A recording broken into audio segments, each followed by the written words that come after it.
The overall goal of this procedure is to evaluate the first consequences of mutations in translation initiation factors without interference of newly transcribed mRNA or of transfection efficiency, problems often occurring with eukaryotic cell studies.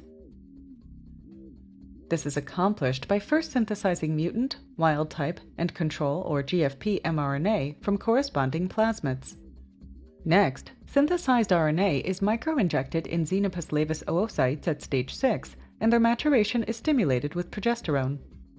Then, the oocyte maturation is evaluated by germinal vesicle breakdown visualization, and some of the components of the MAP kinase cascade, whose activation depends upon MOS protein expression, are analyzed by Western blot.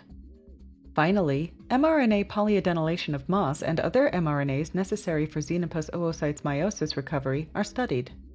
Ultimately, kinetic oocyte maturation, Western blot, and polyadenylation analyses are used to show a potential impact of protein expression when a translation initiation factor is mutated. The main advantage of this technique over existing methods of reconstituted cellular system extracted from E. coli, wheat germ, or rabbit reticulocyte is that the effects of a mutation introduced in an mRNA will be quickly observable and easily studied in several Xenopus laevis oocytes.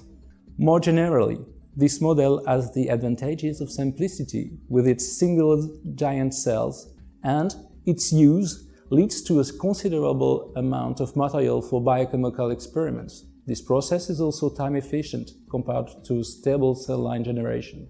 This method can help answer key questions in translation studies.